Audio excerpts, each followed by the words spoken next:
Imagina estar preso num cenário onde cada segundo pode ser o seu último. Zumbis famintos surgindo de todos os lados, monstros gigantes destruindo pontes inteiras com apenas uma mordida, e constelações misteriosas manipulando as regras como se fosse apenas um jogo. Foi assim que tudo começou. Um grupo cercado, sem saída, tentando sobreviver enquanto a ponte que poderia salvá-los simplesmente se partia ao meio. E quando parecia que o fim era inevitável, surge uma bênção bizarra. A ponte poderia ser regenerada, mas só deixava passar um número par de pessoas. Isso mesmo, se fosse ímpar, ela desapareceria na hora. E aí veio a escolha cruel. Quem ficaria para trás? Teve desespero, teve gente sendo carregada à força, e até traição no meio da luta, deixando claro que nem todos ali estavam prontos para sacrificar algo além da própria pele. Um personagem que ele mais admirava e odiava ao mesmo tempo. Só que aqui não tem botão de voltar página. É vida ou morte. E a pergunta que fica é: como um simples leitor vai encarar o protagonista real da história?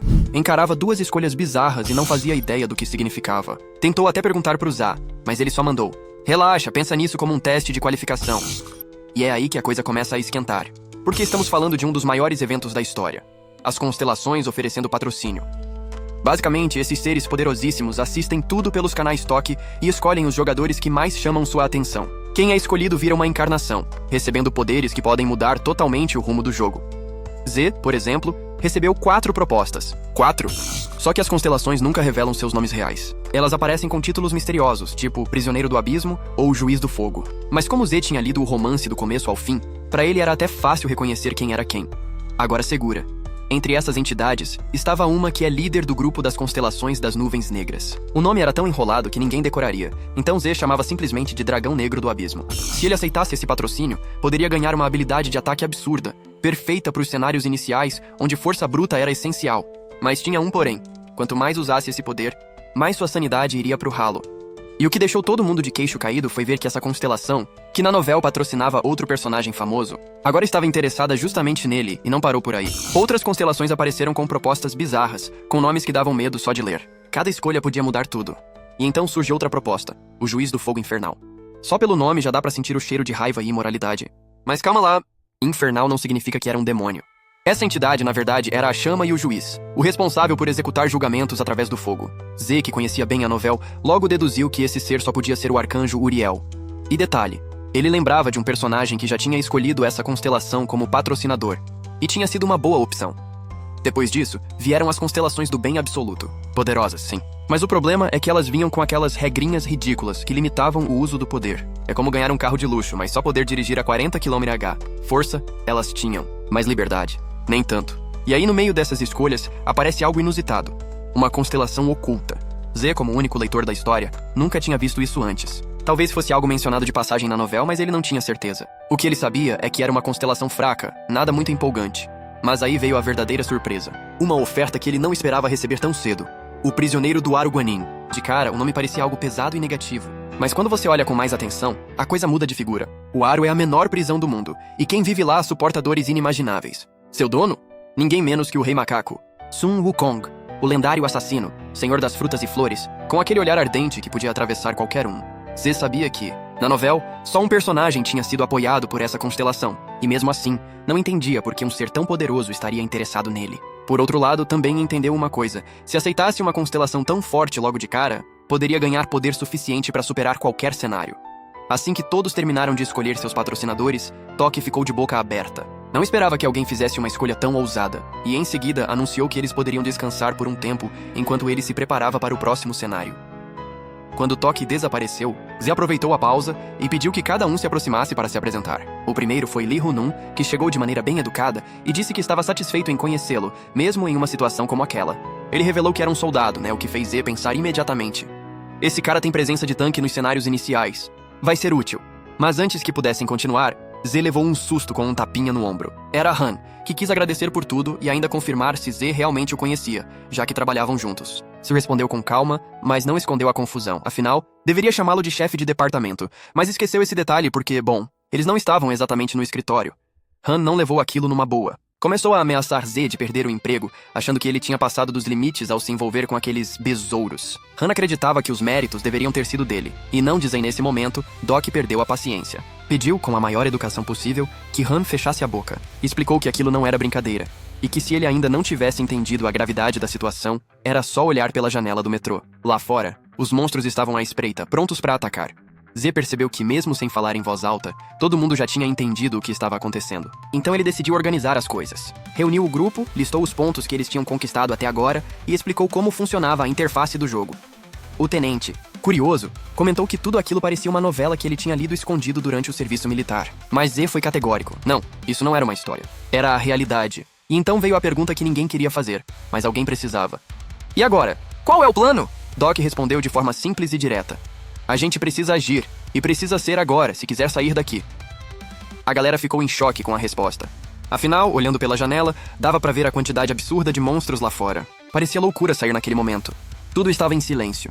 Mas um silêncio tão pesado que até o som da respiração parecia alto demais. De repente, alguém começou a bater desesperadamente na porta da carruagem, como se quisesse arrebentá-la para entrar. O clima ficou tenso. Cada um sentiu um arrepio subir pela espinha.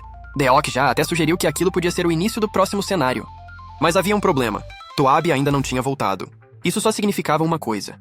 O que estava do outro lado não era um evento do jogo. Era alguém real.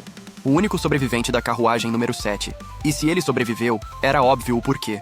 Ele destruiu todos que estavam lá dentro.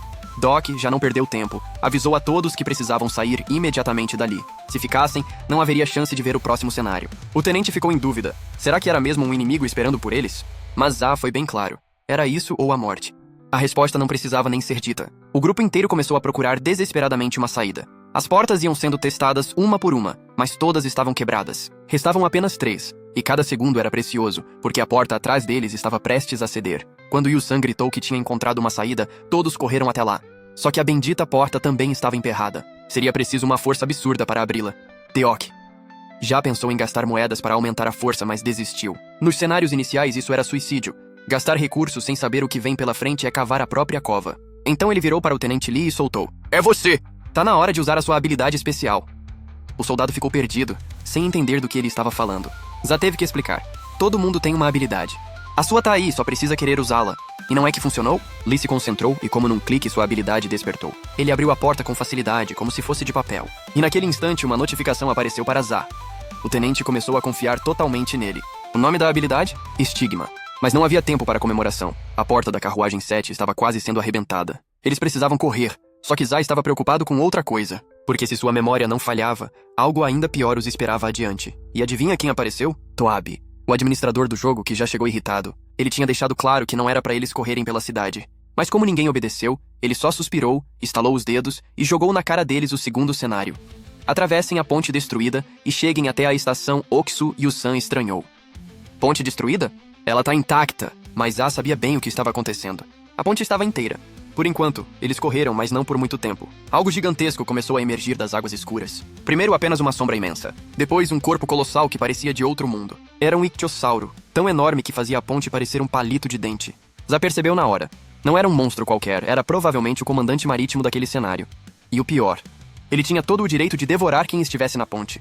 O grupo começou a correr como se não houvesse amanhã. Restavam apenas 200 metros, e se fossem rápidos, talvez conseguissem chegar antes da ponte desabar. Mas como se não bastasse, Toabi reapareceu no céu com aquele sorriso sádico, dizendo que um jogo fácil não tinha graça nenhuma. E como se fosse um mestre de videogame, ele anunciou. A dificuldade do cenário foi ajustada. Bem-vindos ao nível D, ou seja, parabéns, jogadores, vocês acabaram de desbloquear o modo morte instantânea. O que significava tudo aquilo? Simples, as vítimas anteriores tinham se rebelado. E agora o sangue que corria nelas gritava de uma forma estranha. Era como se não fossem mais pessoas, mas sim zumbis. E convenhamos, zumbi não tem a menor intenção de trocar ideia ou fazer amizade. Eles só querem mastigar até o osso. O tenente e o garoto conseguiram correr na frente, chegando primeiro à estação Oksu e completando o segundo cenário. Mas o resto do grupo?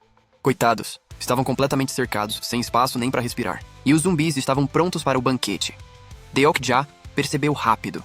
Se quisessem viver, só havia uma chance. Eles tinham que se jogar no chão, literalmente. E foi questão de segundos até uma fera gigantesca morder a ponte inteira com uma bocada só.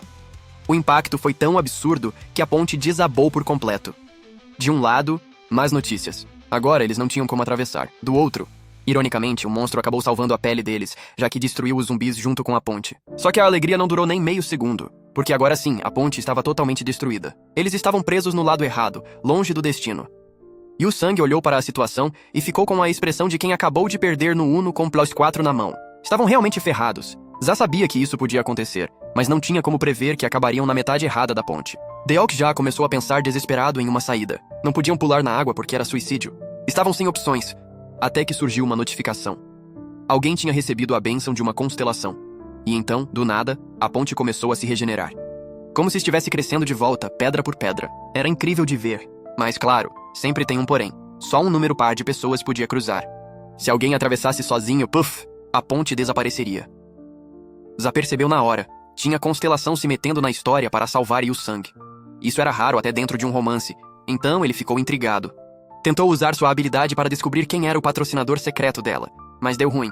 A informação estava bloqueada. E foi aí que Yu-Sang gritou: "Atrás de você!" Zá virou a cabeça e adivinha? Um punho já estava voando na direção dele. Ele só conseguiu se defender no último instante, afastando o monstro por reflexo. Quase que virava mingau. Respirando fundo, ele entendeu que não podia se distrair. Esses demônios criados de humanos comuns até pareciam zumbis. Mas quando o hospedeiro era especial, o bicho pegava de verdade. E aquele ali não estava de brincadeira. Zá percebeu. Não havia habilidade que funcionasse contra aquela criatura. A única opção era atravessar a ponte. Só que aí vinha a maldição do número par. Alguém teria que ficar para trás. E adivinha o que aconteceu? Han agarrou Yu-Sang nos braços e saiu correndo em disparada para a ponte sem olhar para trás. Zá ficou atônito. Ele tinha acabado de ser deixado para trás. Abandonado. E por mais que fosse uma traição, algumas constelações até admiraram o sacrifício dele e jogaram 100 moedinhas de consolação. Como se 100 moedas pagassem a vida. Desesperado, ele ainda tentou usar sua habilidade de descrição de personagem em Han. Mas falhou, de novo. Começou a suspeitar que isso tinha a ver com a habilidade rara de Han, herdada da constelação do Ladino de Pernas Mancas. E na real até fazia sentido. Nenhum deles tinha estigma, e por isso nem Han nem Yu-Sang estavam na lista de personagens do romance. Mas não havia tempo para pensar. Um bando inteiro de zumbis avançava sobre ele. Só precisava bolar um plano, e rápido. Só que o medo o paralisava, impedindo qualquer pensamento lógico. Neutralizar um dos demônios e correr junto com ele. Era uma chance mínima, quase zero. Mas mesmo assim, era a única carta na manga de Z. O tempo estava contra ele. Restavam apenas 15 minutos para o fim do cenário e não havia espaço para planos mirabolantes. A única saída era lutar até o último segundo. Ele avançou, resistindo ao máximo, mesmo sentindo seu corpo prestes a ceder. Os demônios não paravam de surgir. Cada ataque era mais brutal que o anterior. E ele simplesmente não tinha poder suficiente para enfrentá-los de frente. Se não fosse o aumento absurdo da dificuldade, talvez até conseguisse sobreviver. Mas ali, era como correr contra a própria morte. Foi nesse instante, quando a esperança quase se apagava, que uma voz ecoou em sua mente. Nova habilidade ativada. Bookmarking. Zá piscou, confuso. Ele tinha lido mais de 3.000 capítulos daquele romance, mas nunca tinha ouvido sequer menção a uma habilidade com esse nome. Mesmo assim, algo dentro dele dizia instintivamente como usá-la. Sem pensar duas vezes, ele ativou o primeiro marcador. O efeito foi imediato. Uma energia absurda percorreu seu corpo, como se cada músculo tivesse sido substituído por aço. Era poder puro. Gritos ecoando como se todas as vítimas anteriores emprestassem força a ele. Só que havia um problema. A habilidade durava apenas 1 minuto. Um único minuto para virar o jogo. E durante esse minuto ele se tornou imparável. Derrubava monstros à esquerda e à direita. Rasgava demônios como se fossem feitos de papel. A ponte tremia com o impacto da sua fúria. Mas assim como veio, o poder começou a se esvair rápido demais. O coração disparava, os pulmões queimavam, e ele sabia. Estava chegando ao limite. Mais alguns segundos e seria o fim. Até que, BUM! Uma explosão sacudiu tudo. A fumaça tomou conta da ponte. Os monstros pararam como se fossem atraídos por aquele clarão. E do meio da destruição, surgiu ele, um homem de capa, caminhando com confiança em meio aos demônios. Com apenas um golpe, reduziu vários deles a pó. A simples presença dele fazia parecer que os monstros eram apenas mosquitos. Zá congelou. Ele sabia quem era. O sorriso voltou ao rosto dele, mas era um sorriso nervoso, daqueles que escondem medo. A figura se aproximou, os olhos fixos nele. E então, como se não fosse nada, o homem agarrou Zá pelo pescoço e o ergueu do chão. A dor foi imediata, como se cada osso do corpo quisesse se partir. Foi nesse momento que a ficha caiu. O homem diante dele era Yu Jo-hook, o regressor. O mesmo cujo caminho de sangue e tragédia moldava aquele mundo. Zá sentiu o coração gelar. No romance, Yu Jo-hook era o primeiro a desenvolver uma forma de sobreviver em meio ao caos. Ele era o protagonista sombrio, e agora estava ali, vivo, esmagando sua garganta. O tenente e os outros do lado de lá da ponte tentavam enxergar algo, mas uma barreira mágica ocultava toda a cena. Eles só viam vultos e ouviam os gritos abafados. Yu Jo-hook, impaciente, exigiu seu nome. Zá mal conseguia respirar, mas conseguiu sussurrar. O regressor franziu o senho estranhando. Era um nome diferente, incomum, mas não foi a primeira vez que alguém com um nome assim cruzava seu caminho. Sem aviso, Yu Jo-hook socou o estômago de Zá com força brutal. O impacto fez o mundo girar. E mesmo assim o homem não perdeu tempo, começou a interrogá-lo. Como você aprendeu a usar moedas tão rápido? Eles tinham passado apenas por um cenário principal e um adicional. Era impossível alguém dominar tanto poder em tão pouco tempo. Zá percebeu o peso da situação. Estava diante do homem mais perigoso de toda a história. E o Joe Huck era mais ameaçador que qualquer monstro, mais instável que qualquer constelação. 3 regressões haviam transformado completamente sua mente. O regressor fez mais uma pergunta. Isá, perdido em pensamentos, não respondeu. Isso quase lhe custou outro golpe. Mas dessa vez ele estava preparado e conseguiu impedir. A surpresa estampou o rosto de Yu Joe Huxa. Mesmo com dor, soltou um sorriso irônico e disse: "Você devia ser mais educado quando fala comigo." Ele engoliu em seco. Aquele que por tanto tempo tinha sido apenas um personagem de romance agora estava ali, real, olhando nos olhos dele. Isa não pôde evitar, se apresentou como fã. Um fã de verdade. Alguém que acompanhou Joe Huck por 3.000 capítulos. Odiando, amando, xingando e torcendo.